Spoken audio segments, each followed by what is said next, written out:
You are now tuning in to the Top Shelf Edition, presented by Northern Superior Brewing Company. Northern Superior Brewing Company always brings forward top shelf product and customer satisfaction. Located on 50 Pym Street in Sault Ste. Marie, Ontario, Northern Superior is available for local delivery or provide a friendly yet exciting atmosphere inside its tap room. Follow Northern Superior on Instagram or Facebook. You can also check out their website at northernsuperior.org. At Northern, we're superior. It's a Northern thing. Now how about some hockey chat? Let's get to the crew inside the GEM Studios, bringing you GEM and the Game Sports Show Hockey Edition, Top Shelf.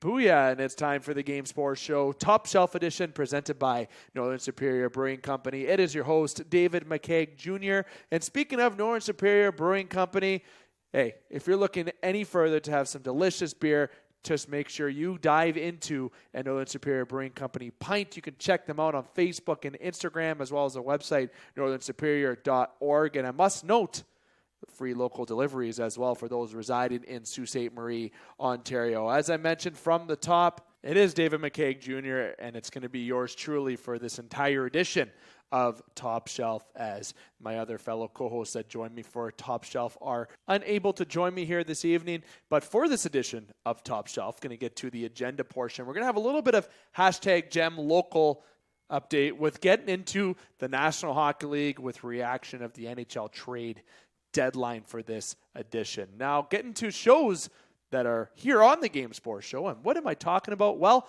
there are multiple shows outside of the Top Shelf Edition, as many of you know. Just recently, yesterday, that would be our ESPN 1400 edition, has been uploaded on thegamesportshow.com and all platforms where you can listen to the game, as well as just various episodes that you can keep track of that have been recently uploaded. And coming up later this week as well, we will have an And One edition, but in particular, I want to give a special shout out right now to our Little Caesars special edition upload, which we will have tomorrow. That is April the 14th, as we have Martin St. Pierre headlining our next special edition upload. What a fantastic interview.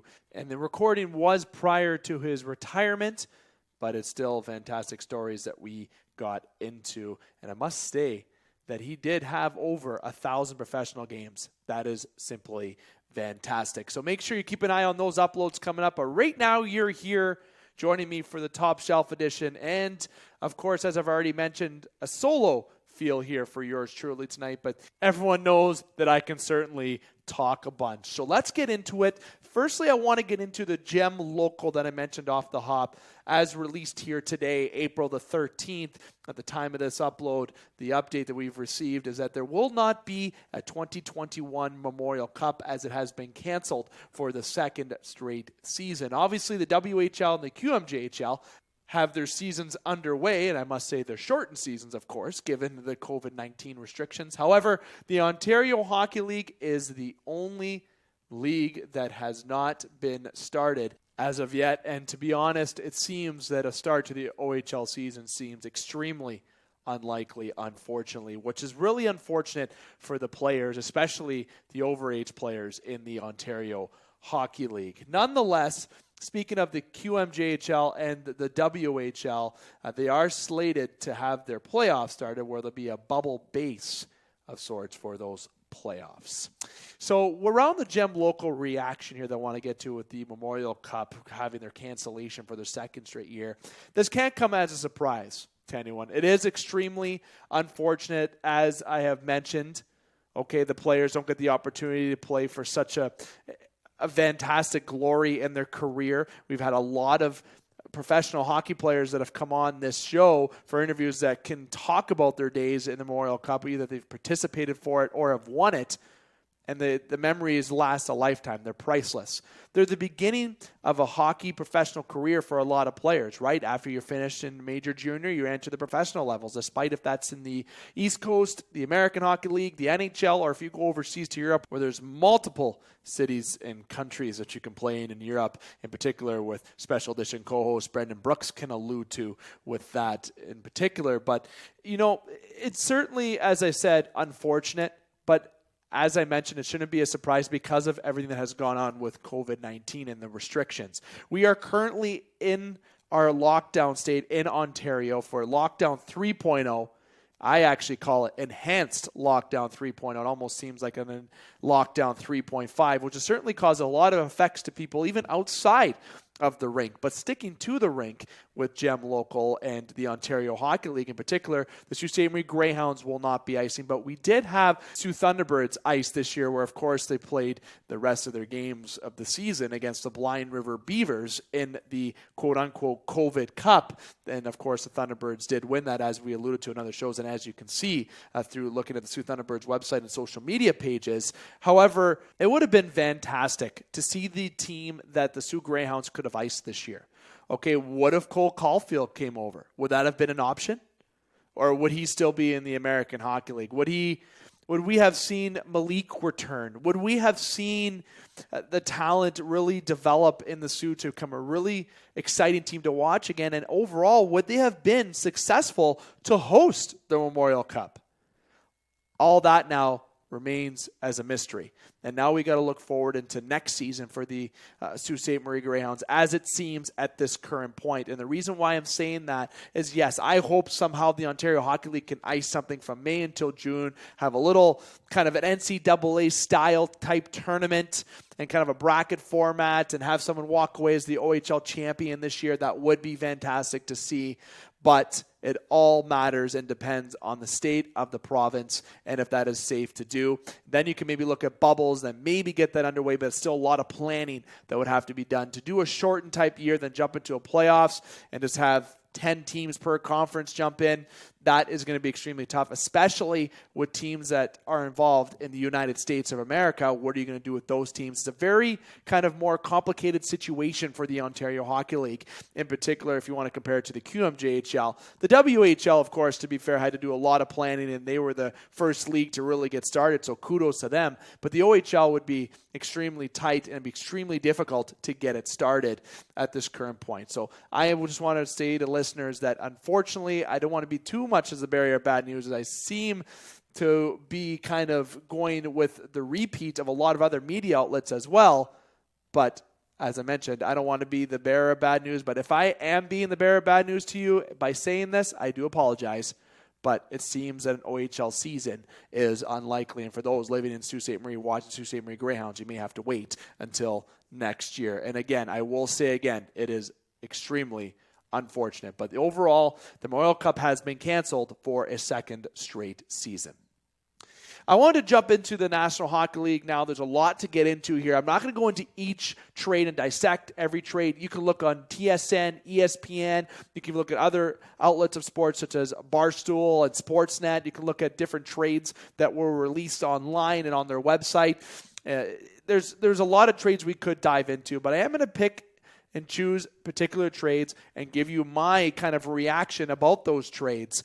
And the reason why there's certain types of trades that stand out more than others is because the teams that were buyers that bought. There's teams that were sellers that did sell, and even some teams that were supposed to be sellers didn't, and maybe teams that were supposed to be buyers that didn't buy. But there is a lot to certainly get into here. And of course, as many of you may have noticed, this is typically more of a shorter type version of Top Shelf. But I want to make sure I got the relevant content out as soon as possible to the listeners about just going through the particular trades. And a few trades that caught my eye even prior to the trade deadline was, I'll stay right off the hop here, the Toronto Maple Leafs acquiring Riley Nash from the Columbus Blue Jackets for a 2022 7th round selection. Riley Nash is a good bottom six forward. Obviously, he is injured out 4 to 6 weeks. He is on LTIR, so the Leafs get to put that cap hit on LTIR to be able to open up more cap. But Riley Nash is a very interesting player because of his ability to take faceoffs, his two-way style. He'll be very effective on the penalty kill, and it gives depth to that bottom six for the Toronto Maple Leafs that they were really looking into. And Riley Nash can play wing. He can play center. He can play it all. He is certainly the type of guy that you want in the playoffs, and something that Toronto's really been starving for to have in the playoffs. There's been a lot of players that they've gotten, though, right throughout the offseason to now. You can consider Wayne Simmons. Now you consider Riley Nash. You've had a Jumbo Joe in the offseason. Jason Spence has been reborn. The Leafs have certainly kind of brought in some great depth to really support that upper cast in Toronto. Other trades even prior to the official deadline, if you will, one that caught everybody's eye, and this involves the Columbus Blue Jackets, the Red Wings, and also the Tampa Bay Lightning, and obviously the David Savard getting moved from the Columbus Blue Jackets. Okay, he gets moved over to the Detroit Red Wings in a trade that saw Brian Lashoff firstly go to Columbus. That was the trade, but then you had the little retention, of course, of salary. David Savard then goes to the Tampa Bay Lightning for the 4th round pick in 2021.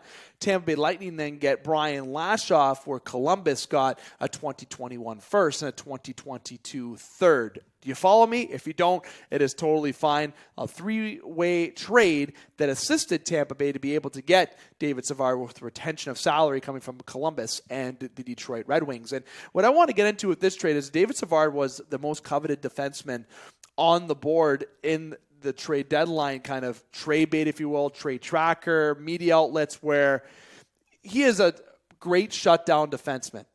Okay. But he had an expiring contract that needed to be kind of brought to attention of Columbus. Is this someone you're going to be resigning? Are you going into the playoffs? Obviously, Columbus is in tough this year, and being able to resign him, it doesn't seem like that is going to be a thing. So being able to move him and get the asset that you did is fantastic, especially in a type world right now where we have COVID-19, where the flatline cap, and you have an unrestricted free agent.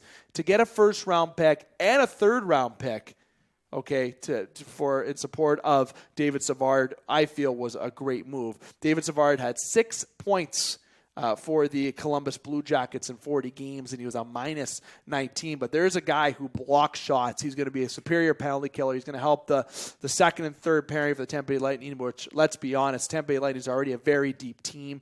They are very strong defensively, but adding this depth is just going to put them over the top to be even more of a favorite. And they're in tough in their division. Look at the Central Division. Tampa Bay, Carolina, Florida, top 3 are running the show in that division. No offense to Nashville, no offense to Chicago in the tight push. It's going to be really close going down the 4th, but Tampa Bay is still the team in that division for me. The Florida Panthers, though, they got something special going on there, and they did make moves, and we'll get to that a little bit later, but the Tampa Bay Lightning getting David Savard was certainly the most intriguing trade prior to the deadline because of they started the domino effect, if you will, with the salary retention, which, again, kudos to the Tampa Bay Lightning. And of course, Stevie Yzerman got into a couple deals that, of course, we'll jump into. And I know Scott Nason dove into it with Butch Davis on our ESPN 1400 edition. So when we talk about the Red Wings, they were the type of team that can absorb potential cap. Maybe the San Jose Sharks were a team despite having the contract issues. Maybe the Ottawa Senators could have been a team. There's different teams that you could have used. And of course, Tampa Bay utilized that option to be able to kind of avoid the type of issues that the salary cap could bring. So David Savard goes over to the Tampa Bay Lightning. He will be an unrestricted free agent. I'd be very surprised if he did re-sign in Tampa. So again, Tampa Bay's all in this year after, of course, winning the Stanley Cup last year in the bubble. More trades did occur that went through on before the April 12th deadline. And the ones that I want to bring up, of course, John Merrill going over to the Montreal Canadiens. Hayden Verbeek, former Greyhound prospect, I got to give a shout out there, goes over the Red Wings and also a 5th round pick goes over to Detroit. Yzerman was very kind of active on the 11th and the 12th. But the Montreal Canadiens are adding depth to that decor. And they did add a defenseman that I'll get into a little bit later, just as a little shutout. But John Merrill's another defensive defenseman. He can have the two-way style, but Montreal is looking to enhance that decor and that depth perspective. And they also have Brandon Gallagher, who's currently hurt, Carey Price, who's battling injury. And the Montreal Canadiens have been accused of being a team that is not ever tough and never has that grit. But this year they have that. And bringing in someone like John Merrill is going to be someone who can clear out the front of the net. So if you're the Toronto Maple Leafs who might be playing him in the 1st round, someone like John Merrill might not be that flashy name, but he can be that simple defenseman that can really slow down a play that could be really essential to the Montreal Canadiens. I don't want to compare him to a Zach Bogosian, but there could be a lot of similarities there to what they bring to the table. Now, before I even jump in more to the Toronto Maple Leafs, because the Leafs were really active on April the 11th, the Mike Riley trade to the Boston Bruins for a third-round pick, I feel like the Ottawa Senators got a really good asset in a type of market that it is for Mike Riley, somebody who could be in and even out of the lineup for Ottawa. He was obviously frequently playing, but on a very good team, Mike Riley, I think, in my honest opinion, is a 5th, 6th, 7th defenseman in the National Hockey League, depending on what team that you have him on. And he is obviously a former Montreal Canadiens. He's played in all 40. He played in 40 games for the Ottawa Senators. Sorry, is what I should say. He has 19 assists. Very good numbers this year. But when you want to look at him playing for Ottawa last year, or looking at Montreal the years prior to that, even Minnesota breaking into the league, this guy is a former 4th-round pick in the 2011 NHL draft. Anyone doesn't forget that 2011 draft. That is a Ryan Nugent-Hopkins draft. He was drafted by the Columbus Blue Jackets, and he played at the University of Minnesota. And he was a big standout that I recall, obviously, with the University of Minnesota in 2012 all the way to 2015 before he transitioned to the Wild, and there's a lot of expectation. So, in my opinion, though, I do see Riley as a 5, 6, 7 defenseman, more so on the 5 and 6 point, however, may I stress. So, going over to Boston is certainly going to add more depth to that D-core for the Boston Bruins as they pursue for their Stanley Cup playoff hopes, as they're in a division that is also still pretty tight where they are, but I can't see the Flyers or Rangers really catching them. So I think the playoff picture is really set in the East Division.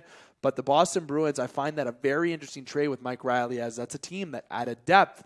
And speaking of those Boston Bruins, they weren't done on April the 11th, which is why I started with Mike Riley. I'm leading towards the Taylor Hall trade. Taylor Hall and Curtis Lazar go over to the Boston Bruins for Andres Bjork and a 2021 second-round pick. Now, Taylor Hall this year is having a very interesting year. He was signed by the Buffalo Sabres, 2 goals in 37 games. Here's a guy that I thought, and so did many others, going over to Buffalo would have so much change. Playing with someone like Jack Eichel, Olofsson, playing with some young guys such as Casey Middlestad, and having a good fit in there. Dylan Cousins getting the chance there. Maybe something could be brought forward in Hall again, where he had that Hart Trophy type season with the New Jersey Devils where he had 93 points. But it hasn't worked out. He had 19 points, but that still put him 3rd on the team in points. Obviously, Jack Eichel only had 21 games, so maybe essentially Jack would be 1st and more Taylor would be 4th. But that still had him 3rd on the team in points. That doesn't say much about the Buffalo Sabres. They've had a brutal season and one that's very laughable, and I unfortunately say that as a friend of mine, Colin Miller, is on that team, and it's certainly a better team. That I thought they were much better on paper. Okay, but now on the ice they are extremely struggling, and it's been like that essentially since the season has started. And with Taylor Hall moving, it shouldn't have been any surprise to anyone that he did move. But going over to the Boston Bruins, people did think, why not Edmonton? Why not the Colorado Avalanche? Heck, why not the Toronto Maple Leafs? Colorado is very interesting. I thought that'd be a very good fit. The Edmonton Oilers were not going to give up assets for Taylor Hall. They didn't seem like they were too interested in making additions as they kind of reset going into an offseason where they're going to clear a lot of cap space. Taylor Hall will likely either sign in Edmonton in the offseason or a team like Colorado in the offseason. Something that maybe where they feel they didn't have to give up the assets at this current time. And the Boston Bruins are in a tight battle in their division where they feel they have a chance to come up. And Taylor Hall, they thought was a great chance to be able to really change their 4th place placement to maybe try to make a move up to 3rd place in that division. But again, they are really behind Pittsburgh and the Islanders and also the Capitals. They're 10 points behind the Capitals and Islanders at the time of this recording. So at this time, you're looking like you're playing Washington in that 1st round. So you are in tight. But everyone looks at Andreas Bjork. Let's go back for a second to Andreas Bjork. Okay, this is a former 5th-round pick in the 2014 draft. He played at Notre Dame. He had 52 points in Notre Dame in his last year. He was a great college standout for Notre Dame. He started in Boston right out of college, and he had 30 games, 12 points, and then he was up and down the American Hockey League for a couple years before getting full-time with Boston in 2019, 2020. This is somebody who is a bottom 6 guy who's going to work hard and could be a guy who's fast, drive the net, and he's very, very, very, should I say, 3 varies on that, underrated in terms of what his role can be as a player. I don't see him as a top 6 guy, but someone who can obviously be a bottom 6 guy and a top penalty killer on your team, which is always something you can have. And maybe he just needed that kind of chance. Bjork, he played in 2016 World Juniors at 3 goals in 7 games. There's somebody who could put the puck in the net if he finds the right scenario and maybe can get his legs a bit more under in Buffalo as he gets the ice time. But we're here to talk about Taylor Hall. This is somebody who was a former first overall pick by the Edmonton Oilers in 2010. How can somebody like this fall so much? It is all based on fit. Taylor Hall is still an effective goal scorer. He is still an effect on the ice, and this is a massive improvement for the Boston Bruins, all right? This is a team that has enhanced their top 6.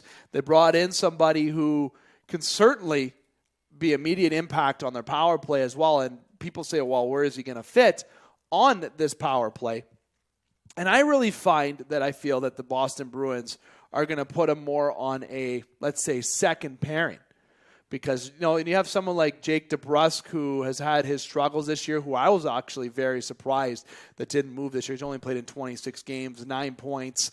Boston and Edmonton, I thought, would be partners on that trade. But obviously that wasn't the case. But this is a team where you can have a power play and move Hall on the first and second pair and have that little secondary scoring outside of what you get from Pasta or even Brad Marchand. And you have a little bit more of a cast, might get a little bit less pressure off of Jake DeBrusk. Okay, maybe all that pressure where he felt, you can kind of put him on that third line role, keep him there, or maybe you work with him on Taylor Hall in the second power play unit, try to get Jake DeBrusk going. But nonetheless, Hall's going to add that secondary scoring where, you know what, he isn't a secondary scoring type guy. He's a guy who should be on your first line getting 30-plus goals a year. And what team better than for him to go over to Boston and see his fit in there? And if he really does fit, is there a chance that he resigns? I say yes, as long as Boston can make the salary cap work. I wanted to go into a little bit more extra discussion there with the Taylor Hall as obviously the big apple that fell off the tree prior to the trade deadline. This is the Top Shelf edition presented by Northern Superior Brewing Company. David McCaig here. We will not have commercials, but I must state that I am going to have some ads via, of course, kind of shutouts.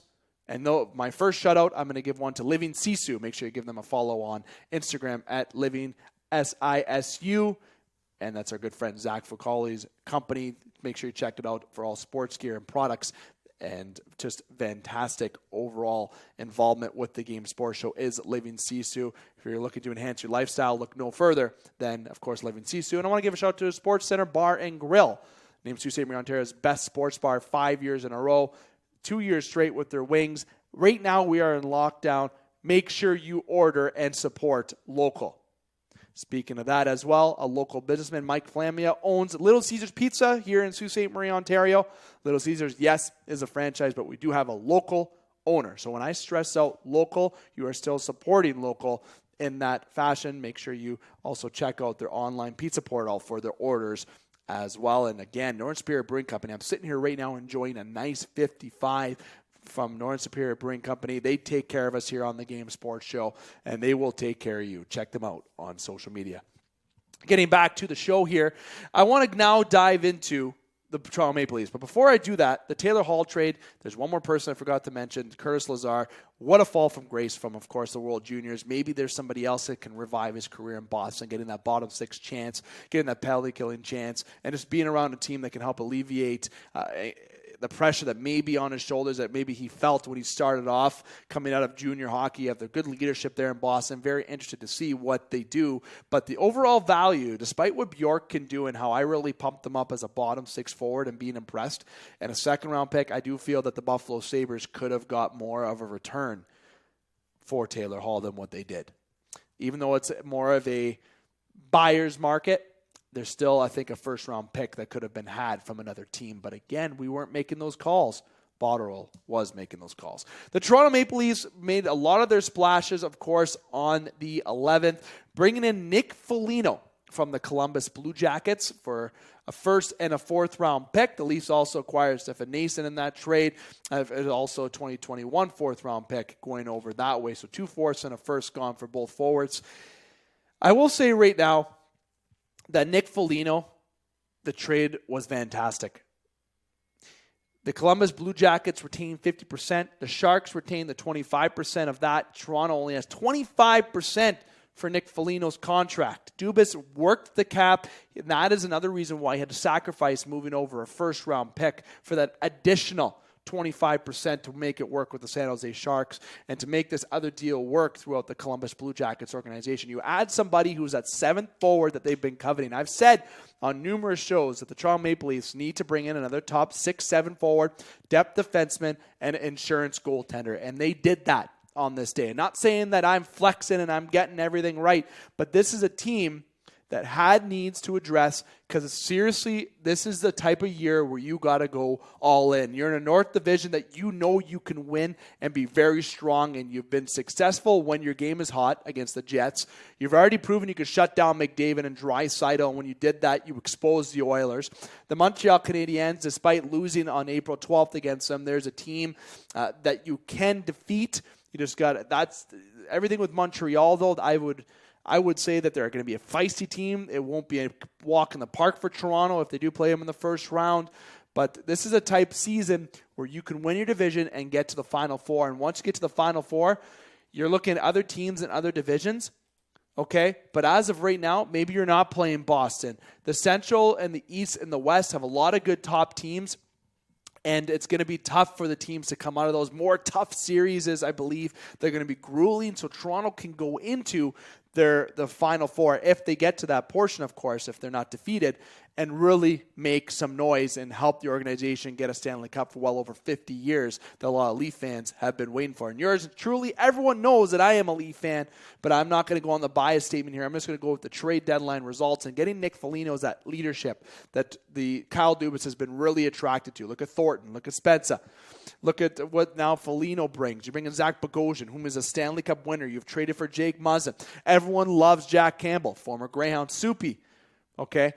And, of course, Freddie Anderson being put over on LTIR. He will be on LTIR. Okay, I will say this right now. Everyone's wondering what's going on with Freddie Anderson. Let's get real for a second. He is injured. He's battling an injury. Is it as serious as it may seem? I don't think it is. I think Toronto's being very cautious about Freddie Anderson's health because, yeah, he may not be 100%. But he's also, I think, above an 80%. I think if he wanted to play right now, if Toronto was in a dire need of a goalie, he would be in net. But the way Jack Campbell's been playing and the trade they made for Riddick that I'll get to in just a few minutes, it's been essential that you can rest Freddie Anderson.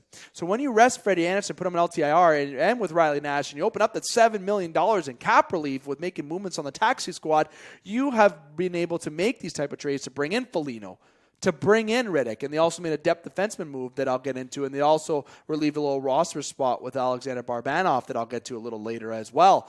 These are types of trades that Dubas was brought in for, not just to be the GM, but to be a cap genius, him and Prinham, and this was a type of move that needed to occur to help enhance that seventh forward spot. I would love to see Nick Foligno be that third line center or third line winger. My apologies. He can play center. A lot of people don't know that. He has the ability, but he is down as a winger and he will play wing. But there's somebody that you can put on that third line wing. Maybe you put him with Kerfoot because now Kerfoot's going to have a little bit of pressure alleviated off him. And then you also have Mikheyev in there. You can kind of really change it around. If you want to put Spence up in there, you can really rotate things around, which is very exciting for the Toronto Maple Leafs. Or maybe Galchenyuk goes down. He's also a centerman who's playing wing. Everyone forgets that he actually does play center as well. There's a lot of movements that Keefe can do, and this move needed to happen. But overall, Nick Foligno coming in for leadership was essential for the Toronto Maple Leafs, and not only his leadership, but also for what he can do on the ice on a two-way fashion. Killing penalties. He can score goals if he drives the net. Yes, he's not there to get 30 goals. He's a 30, 40 type point guy. But you know what? Maybe we have another Zach Hyman here, or maybe more of a Zach Hyman who has that experience that can just be anyone used around the lineup, which provides that open kind of depth for Keefe. And you know what? Dubas didn't have to go crazy making moves. Didn't have to get Nick Foligno and Hall and this guy and this guy. The Leafs have been successful with everything this year. Don't attempt to repair something that's not broken. That is the essential thing. The Leafs did have struggles this year, but every team goes through struggles. When the Leafs are on, there's not many teams, if any, that can stop them. Let me know about what you think about the Nick Foligno trade. Great movement. It seems like Nick Foligno has arrived in Toronto today, the April the 13th. Of course, going through the quarantine period, we may not see Foligno, of course, for at least a week. David Riddick flew with the Calgary Flames today. Nice and awkward. Apparently had some nice chirps from Milan Lucic. Who else would be chirping? But David Riddick goes over to the Toronto Maple Leafs with, again, salary retention. Toronto did give up a third-round pick for Riddick. This is a guy, Big Save Dave, that can make those big saves. He's going to help alleviate rest and pressure off of Campbell and even Hutchinson, who's had a great year. And again, Freddie Anderson, going back to that point on LTIR, you're able to rest him on LTIR. I didn't fully finish that point prior, but I will right now. You're able to rest him, and Freddie Anderson will not join the team until the playoffs. I'm going to flat out say that right now. Freddie Anderson will not be behind the bench until the playoffs. There is no salary cap issues when it comes to playoff time. He will be activated. It'll be him and Jack for the playoffs. Something happens to Jack, something happens to Freddie. Boom, you got David Riddick who's ready to go in. Or boom, Michael Hutchinson, who, oh my goodness. Hutchinson, listen, you've had a great season for Toronto, but if you're a Leaf fan, might be a little bit concerned if you ever had to resort to him. But this is the assurance that you needed to have as a Leaf fan and the insurance that needed to occur in net. And Dubas bringing in David Riddick does that, and it also helps give rest to Campbell so you don't ride him for the entire season. You can kind of go with a 3-goalie rotation to finish out the year, especially when you really clinch first place, or if you can clinch first place, then you can play Riddick a bit more and kind of let Campbell rest. Let Anderson rest more, obviously, because you're not activating Anderson until game 1 of the playoffs. Pittsburgh Penguins got Jeff Carter, former Greyhound, for a couple conditional picks at 3rd and 4th. Great, another veteran move by Pittsburgh, bringing in somebody who can move all around the lineup. Very excited to see what Jeff can do. I remember watching him at the Memorial Gardens here in Sault Ste. Marie, Ontario, the old Gardens, where he'd come down the wing and snipe top Chet every time from the top of the circle on the right side or on the offside wing for him, and he was fantastic to watch. Jeff Carter, obviously one of the best Canada World Junior players that has seen based on the records. You can check that out if you haven't. Jeff Carter going to be attempting to make a run with the Pittsburgh Penguins. When you have that leadership type core, Pittsburgh hasn't had that success in the playoffs in a couple of years. They're getting a bit older. This is one of the last hurrahs. I'm not surprised that the Pittsburgh Penguins made a move here for Jeff Carter. What a great fit. Some other notable trades. The Edmonton Oilers bring in Dmitry Kulikov for a conditional pick, a little depth on defense for the Edmonton Oilers. Again, they were not really looking to buy a lot. I think they're excited for the offseason to really look forward to dumping out contracts and hitting reset, but not a reset in terms of a rebuild, more of a retool to bring in some players to support somebody named Connor McDavid and Leon Draisaitl being another person. Not sure if you heard of those two superstars, but they're hockey players and they're pretty darn good. Gaudette and Matthew Highmore for Chicago and Vancouver swapping players. Gaudette, of course, being involved in the Vancouver Canucks kind of COVID issues, but he has been moved over to the Chicago Blackhawks. Obviously, there's more trades that occurred, and I said to everyone that I was kind of going to nitpick which ones I was going to discuss. And one that I want to give a notable shout out to is Carl Soderberg going back to Colorado Avalanche. Good little depth move. Obviously, you lose out on Taylor Hall. You're unable to bring in Nick Foligno. Colorado, a team who doesn't really want to make too much change. They don't really need to make as much change as maybe everyone thought they really had to, but this is a team who is first in their division and a very tough and competitive division as well.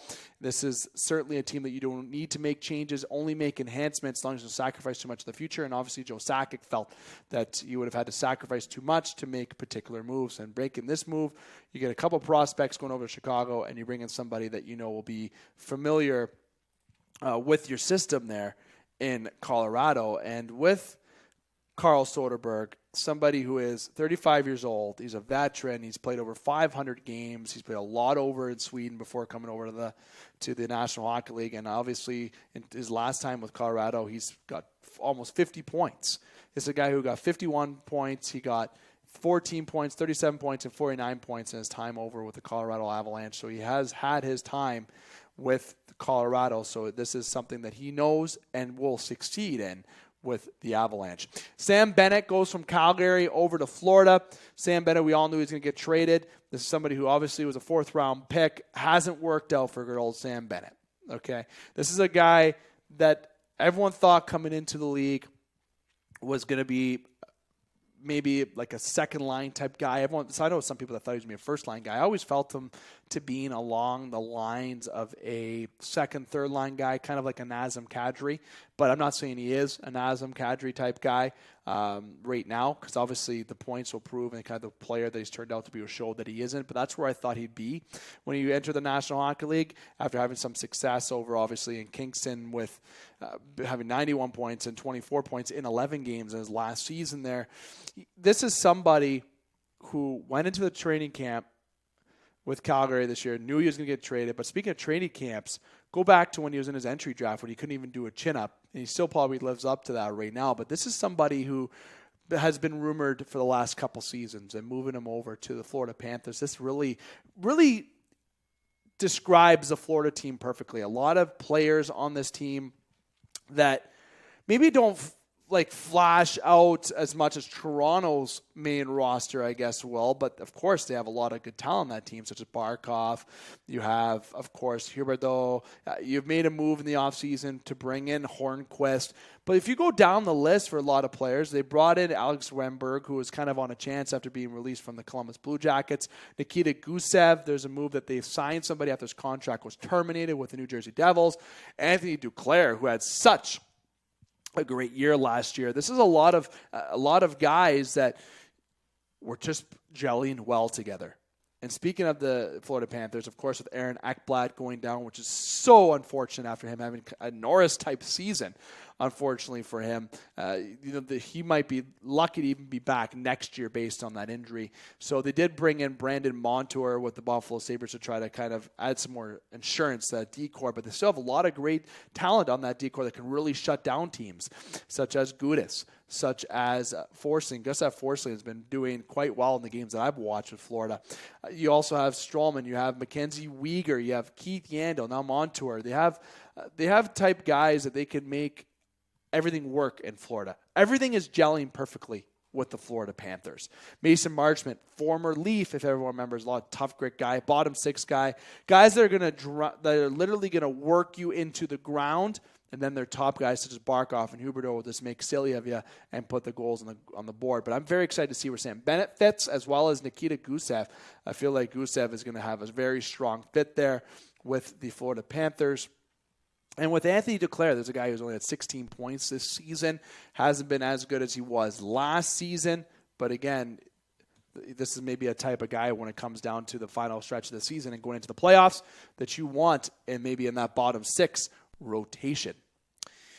The NHL trade deadline also saw Eric Gustafsson move from the Philadelphia Flyers again over to Montreal. Again, as I mentioned earlier, Montreal making those depth moves to really enhance their depth options as they pursue towards the end of the year. A little bit, again, that word I've used numerous times, insurance, as well as kind of ensuring that they can have the depth as they pursue towards the end of the year. And speaking of depth, the Toronto Maple Leafs bringing in Benton Hutton. He will be a seventh defenseman in Toronto.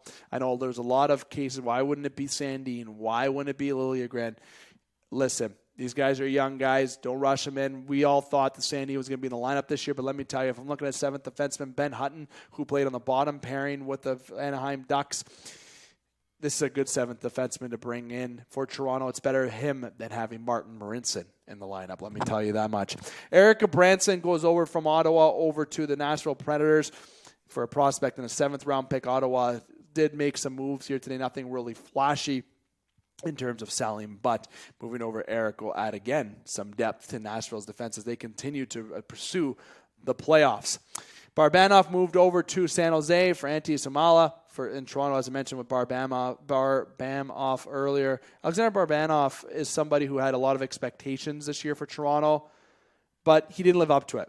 And Barbanoff really shown that it wasn't a fit for him in Toronto. Maybe he can get going in San Jose. Jordy Ben goes over to Winnipeg from Vancouver. Again, Winnipeg, there's a team that did not buy. It's a team that did not buy. And I was very surprised that they did not do a lot of buying in the trade deadline. David McCaig here with the Top Shelf Edition presented by Northern Superior Brewing Company. Make sure to hit like, follow, and subscribe on the Game Sports Show platforms, as well as make sure you check out Northern Superior Brewing Company on Facebook and Instagram. And make sure you look at Thrush Creative Co. What a fantastic job to our website update that he's been putting in place so far and has done in general, Aaron Robinson. If you have any needs in terms of building a website or kind of any digital side of anything of such in that realm, make sure you click the Thrush Creative Co picture on our sponsors section on our website to check out Aaron Robertson. And Aaron Robinson is somebody I went to school with in elementary school. I'll make sure I shout out to everyone to that. This is someone who's hardworking and passionate about what he does, and he is fantastic at what he does. Thrush Creative Co. And again, I want to give another shout out to, of course, Northern Superior Brewing Company. I've already said where to follow them. I want to know your favorite type of beer from Northern Superior. Comment below, let me know, and we'll have a discussion. Back to the trades. Hayden Fleury goes over from the Carolina Hurricanes. A lot of expectations from Hayden Fleury. I think the Anaheim Ducks stole him from Carolina for Yanni Hakapana, and Hakapa is actually what I should say. Here I am butchering names. But 2022 6th-round pick.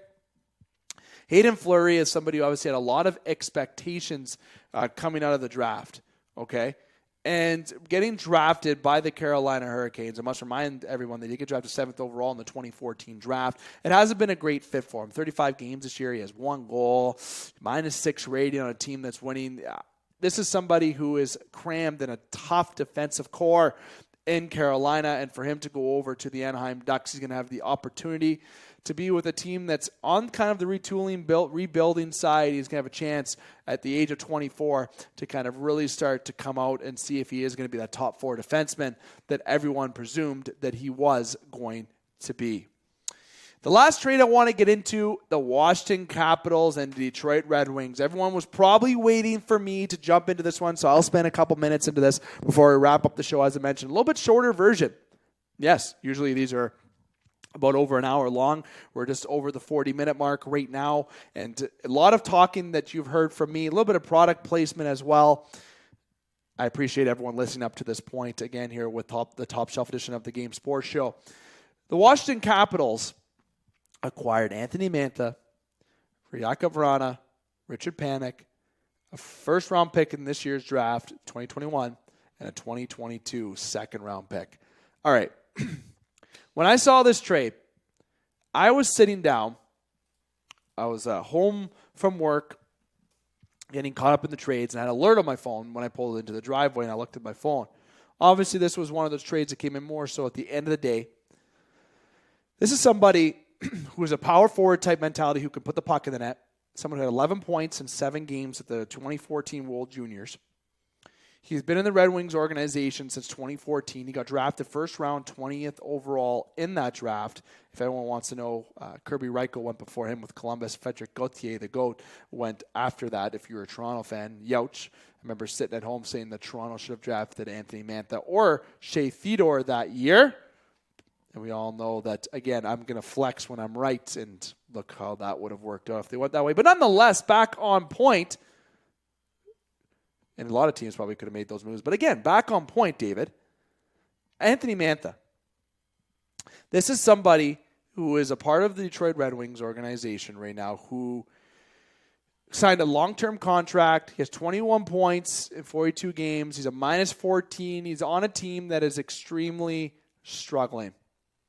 All right, but a team that's looking to have their rebuild really get into stage with obviously Lucas Raymond, William Wallander, guys, Moritz Seider, Philip Sedina, you have Joe Veleno, Michael Rasmussen. There's guys on this team that they're trying to get that extra ice time to. Dylan Larkin, of course, who's obviously their captain. This is somebody, and Stevie Yzerman I'm talking about, that's looking to kind of go on the different spectrum of his rebuild. This is somebody who's 26 years old, but didn't see in his future. And right now, what I feel is, A, the value that he got for him, okay, is fantastic. And Jakub Vrana, apparently, there's a lot of issues in terms of being inside Washington. And there's a lot of quotes that were released. I'll give everyone the chance to really search out. But if you look at particular times, there was a lot of hurt being traded by the fans because a lot of people were referencing kind of flashbacks to Forsberg, if you will. But there wasn't a fit there. And you can look at different kind of quotes that were brought forward by the general manager and the coach. But there was a lot of speculation that there was with Jakub Vrana not being happy in Washington with his fit. His body was showing frustration. And him being able to go to the Detroit Red Wings is going to show something that's going to be ultimately fantastic of an opportunity. The guy has 25 points at 39 games. Obviously around better players than what Mantha was around. Just going to flat out say it. Former first-round pick, 13th overall in the 2014 draft. That's the same draft as Aaron Ekblad, Sam Bennett, etc. Leon Draisaitl, who went third in that draft. Obviously, if you're redrafting that, he's going first. But back on point again. Jakub Vrana has a sniper-type mentality. Larkin can skate fast. He's a playmaker. He can put the puck in the net. But I see him more as someone who's going to pass first. And now, who better than to maybe give the puck to Jakub Vrana? Somebody who has scored 20 goals in back-to-back seasons. Last year in 69 games, nice. 25 goals, 27 assists, 52 points. He did not show up for the bubble playoffs, though, if you want to go that route. In 8 games, he had no points. But this is somebody who has more points right now than Anthony Mantha, who's a standout at the World Junior Championships for the Czech Republic, who has been fantastic with the Washington Capitals, being able to play in any part of the lineup. Kuznetsov, Backstrom, Ovechkin, power play. This is a trade that has everyone scratching their heads. But let's get real for a second. If you want to go look over at Cap Friendly right now, the Red Wings are the type of team that, as I've mentioned, are on that rebuild factor. Jakub Vrana is an RFA this year. He may have been asking for more money. Maybe he didn't want term. But maybe there's a fit for him in Detroit where they can pay him and have that fit for him to really be exposed to being that top-tier guy that they so desire. Richard Panik has 2.7 left on his cap for the next 3 seasons, including this year. This is somebody that everyone may remember who was a former Toronto Maple Leaf, but he has been great in the National Hockey League. After he left Toronto, he went over to Chicago. He had 44 points in one of those years. He's been a consistent 20, 30-point guy who can be that bottom 6 depth. In Detroit, again, maybe you can have that Richard Panik come out that was out in 2016-17. The trade with Anthony Mantha for Vrana, you could have made that trade straight up, in my opinion. But you add Panik in that first and that second, my goodness. Anthony Mantha, okay, is in a situation in Washington where he is going to be absolutely a force on that team. And the Washington Capitals, if you look at their on Cap Friendly, they're paying $5.7 million for Anthony Mantha. You shed the money with Panik, 2.7, and now you have an RFA that you also knew that you maybe couldn't have signed because of his body language being negative from what we have understood in the locker room. And you also have Ilya Samsonov, who is an RFA, who is definitely going to be due for a raise. You have Ovechkin, who has his contract expiring this year. People may forget that. He doesn't have an extension yet. Will he take 9.5 again, or will he be taking 10? So there's a little bit of another raise. This is a team that has a lot of money with a lot of different players that they need to pay up into. And I already mentioned Ovechkin and Samsonov being that. Vrana, right now with their cap space used, they're right up against the cap. The cap is flatlining. Right now, the Washington Capitals need to be smart so they don't hinder that opportunity to have no depth inside their lineup. You have a lot of money towards John Carlson. You have money towards Justin Schultz, $4 million.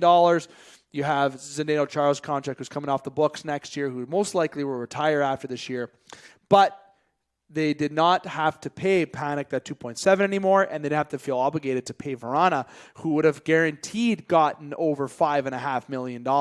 So you get rid of that somebody who's going to be making $5.5, if not more. You got rid of Panik's contract, and now you got rid of a draft pick in a second, though. I can't explain that. The Washington Capitals gave up a lot for Anthony Mantha. Detroit Red Wings and Yzerman fans should be licking their chops. He might be that force that I said on Washington, but I feel like this is not a successful trade unless Mantha is a 25, 30 goal guy consistently, a 65-plus point guy consistently, with being a point-a-game type guy in the playoffs. Then I think this trade may be a win. Other than that, I can't see this trade being a win for the Washington Capitals. Somebody who is going to come into Washington, be in a successful spot. Will he fit in? That remains to be seen. But Vrana is going to be that one-man show with Larkin. I guess that'd be more of a two-man show, obviously, right? But he'd be that top guy that he's been waiting to be. He's going to get paid in Detroit. I would say maybe a bridge deal at maybe $6 million that he might re-sign in Detroit, get the money that he wants, really flash and show his sniping abilities even more stand out in Detroit as he plays with Dylan Larkin. Mantha will be a force, as I mentioned, but the winners in this trade are the Detroit Red Wings. Whatever comes out of those picks, it don't matter. Yzerman is at the helm making these picks. The guy is a genius. He built a fantastic organization in Tampa Bay, and he is going to be doing the same with the Detroit Red Wings organization as he continues this rebuild. The first and second pick, it doesn't matter. He brings in prospects, give them time to grow. You have Vrana, who's going to up his value in a future trade potentially to get you even more of a return, or you're going to have somebody who's going to really turn out and have that chemistry with Dylan Larkin that they're awaiting to see. You got Lucas Raymond still coming up. I'm a big fan of Seider on the DN. This is something good, the Detroit Red Wings, and you should have a thumbs up for Yzerman. But overall, my analysis on this trade, Mantha will be a force. Vrana will be a force. He'll be more free in Detroit, if you will. Richard Panik, if they can have the Panik that was there in Chicago, doesn't even matter if it's a guy in Chicago. If it's a guy who can get 20, 25 points, who cares? He's the bottom six guy. That is great win for Yzerman. But that first and second round pick, that's just cherry on top of the cake. Winners in this trade, again, I'll say it, the Detroit Red Wings. What do you think below? Again, I would love to see your reasons if you think that Washington were winners on this. The only way they win this trade is on the performance of Vrana, the selection of that first and second round pick. Panik will be kind of the mystery in this trade. But if Mantha can be just under a point a game guy and be a point a game guy in the playoffs, then maybe they win this trade. Sorry, but good job to Yzerman. Washington fans, yikes. Yikes. You might be right. Might be looking at a Forsberg trade 2.0 potentially here. No offense to Mantha. I know there's listeners of the show who are friends with Anthony Mantha, so I won't talk. I'm not sitting here talking shit. I'm just speaking the truth. There's a lot to give up, Anthony Mantha. Now you got to feel that pressure. You want to be that go-to type guy. You're now playing with Ovechkin, Backstrom, Kuznetsov, Oshie. You got Tom Wilson there. You got players there. They're going to keep you in line, if you will, but also are going to be able to give you the room to shoot the puck and drive the net. Show the type of player that you were supposed to be drafted to, that maybe will have a difference of opinion. But again, I'll say for the fifth time probably, the winners of this trade, the Detroit Red Wings. That has been all the trade recap that I want to get to. We almost hit the hour, actually, now that I'm looking at it. So the fun thing is about doing the kind of the pre-recorded uploads and not doing it live is that there is no time limit. But of course, we want to make sure we keep the content frequent, and I feel that I was able to do so here today. Let me know on your thoughts below of all the trades that have occurred, and I kind of want to get this recap show out, as I mentioned, as soon as possible, because it is certainly imperative to get all the reactions best as we can right away. There's a lot of show uploads that there is going to be this week, and that is, going to be, as I mentioned, with this upload, we've had our ESPN show. There's going to be and one later this week, but Martin St. Pierre's upload is going to be electric this week. Make sure you check it out. He has retired since the upload, obviously, but make sure you check out what we are going to be bringing up with the Martin St. Pierre interview and later on this week with other shows, even such as The Hot Seat with EJ Russell and more of the uploads you can check out on the GameSportsShow.com. This has been the Top Shelf Edition with David McCaig and the product placement commercials opposed to commercials. But again, the Northern Superior Brewing Company, make sure you check them out on Facebook, Instagram, wherever you have the opportunity to look at Northern Superior Brewing Company and see their products that they have. It's absolutely delicious. And inside Sault Ste. Marie, Ontario, it is free local deliveries. Fantastic. You should be at home anyways. It's locked down. Why not order a couple pints, especially when it comes to the weekend? So make sure you check out Northern Superior and check us out on social media. Don't hesitate to hit like, follow, and subscribe. I'm here to remind you, let's get into our sign-off portion here. Thank you for joining me. To keep your stick on the ice, swing your bats, catch your touchdowns, drain your threes, and shoot your shots. Booyah.